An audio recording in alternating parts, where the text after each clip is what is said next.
Let's move on and talk about the next company, which is on our radar. We are looking at Narayana Health. The stock obviously has been positive, 1.5% up since the morning. Now, in the fourth quarter, the company saw slightly slow growth in Northern India operations, but margins improved year on year, led by 7% growth in Bengaluru, 14% growth in South Peripheral. So let's talk about these trends and what lies ahead. We have Sandhya J, Group Chief Financial Officer at Narayana Health, joining in with some thoughts and some perspectives. Sandhya, great to have you on the show. Thanks for joining in. So tell us how the trends. I mean, now we're almost one quarter down in the current year in FY25. What are the trends looking like to you so far now in the new year in terms of occupancy, and how do you expect things to play out from where you left off at Q4? Thank you. Thank you for having me here. So from a Q4 point of view, I think most of the healthcare organizations and us, we had a little bit of a tapering off of the highs we were coming in on the back of COVID. Now, from there on, without guiding into how the quarter is, I think we have been showing reasonable movement. There was a certain expectation that had got built because of the pent-up demand that was coming in post-COVID. Now, that kind of high levels of growth are not coming through right now, but we are seeing reasonable and meaningful volumes, throughputs, and occupancy. Okay, hi, Sandhya. Good morning and good to see you, Ben. Nigel on this side. Give us a rough number then, right, in terms of occupancies as well as on average revenue per bed that you're working with for the coming year. Sure. So typically we have operated in an occupancy of 60 to 65%. That's the range. Some of our flagships are on the higher side and some of the newer units are on the lower side, but 60 to 65 on an average.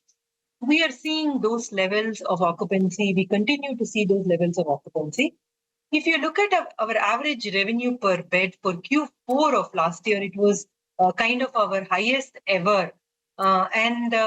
We were clocking ARPOB. In ARPOB terms, we were clocking at about 1.49 crores. And in ARPP, which is what we track, average revenue per patient, we were tracking around 1.31 lakhs for Q4. Now, this was almost 8% growth over last year. So we are believing that we will be able to maintain those levels of ARPP because our price increase happens as of 1st January. So therefore, there is no price benefit that is flowing through. If at all the benefit is flowing through, it's flowing through more higher value procedures, which we are able to do, as well as better throughput that we are able to pass through the same capacity. So therefore, we will be while we are not guiding, but we are looking at similar to Q4 kind of levels. Sandhya, hi, morning, Prashant here. You know, on this entire standardization of procedure rates, etc., which is now a couple of months old. Now the elections are behind. Where is it at? Is it in the courts? Is it with the government? Is it going to come back as an issue? What's the sense at Narayana?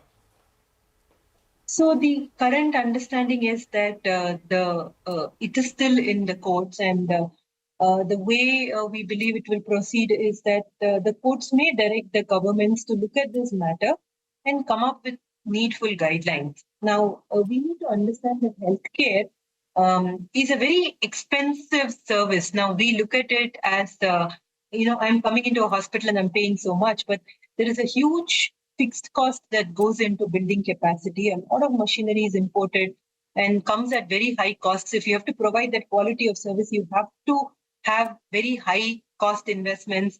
There is huge amount of manpower that goes into every single patient needs like a 3x or a 4x person attending to every patient. So huge manpower cost. So if there is a certain quality of service that need to be achieved, then there is a certain cost to that service that need to be recovered.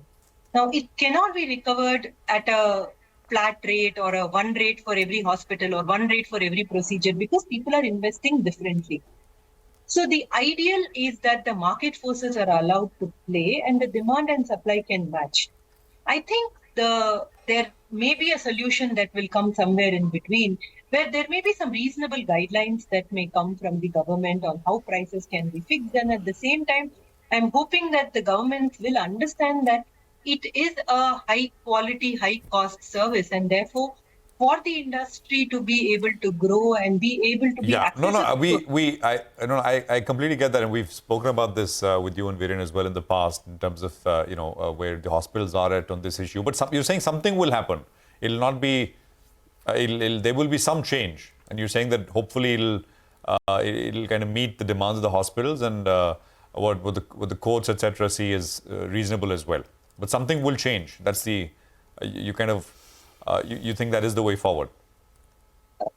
Something will change, yes, but I'm hoping that it will be a meaningful and reasonable change for the healthcare industry, because we are, as a country, very underserved. So we need the private sector to pitch in and contribute to that, and they will not do it unless the business is viable. So I'm hoping that that reasonableness will be there. Sure. Okay, let's see what the next steps on this will be and what the government stance will be in terms of rationalizing that policy or maybe bringing in some sort of standardization, if at all. Back to business then, Sandhya, I want to talk about your foreign operations, the Cayman hospital, because that's where revenue was quite flat year on year. And I believe in terms of average revenue per patient, there was a dip that came in quarter on quarter and year on year. So what's happening there? Just give us an update. What's your expectation? And in terms of growth and capex this year, will all of that go towards the India hospitals? Or are you looking to put some capex to work in the international markets as well? What is the plan on international, really? Sure. So as far as Cayman performance is concerned, I think because it's not like India where you have significant volume growth. It's a more cash flow driven market, and therefore a little bit of variation here and there. Some procedures are very expensive. So sometimes if the procedure timing moves, then the revenue moves. So there is no cause for concern, or there is no reduction as such in that market. We are doing quite okay, and our new capacities are going to come up from Q2 onwards. And therefore, we are quite positive about the commentary on Cayman as far as revenue is concerned. Margin, of course, when new capacity comes up, there will be some dilution in the short term, and in the long term, we will recoup that back. Now, coming to investments, we've guided about 1,700 crores going into FY25 with some carry forward from last year.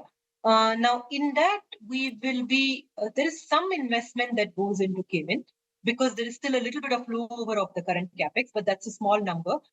And then there is a little bit of replacement and new capex that we're doing in our existing hospitals. But the bulk of that amount which we have set aside is for new capacity building, mostly greenfield, brownfield, in our flagship and prominent towns. So mainly Bangalore and Kolkata, which is where we are creating capacity. As far as the international markets are concerned, we are always on the lookout for opportunities, mainly in the Caribbean. So therefore, if there is an opportunity that comes, then we will assess it at that point in time. We have not guided any capex for that at the moment.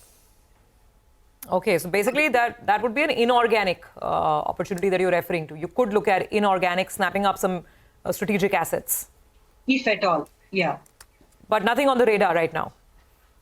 We keep assessing a lot of opportunities from time to time, but nothing, on the radar that is meaningful enough to disclose. Got it. All right, Sandhya, we'll leave it on that note. Thank you very much for joining in and giving us an update on the business. Good luck to you for the rest of the year.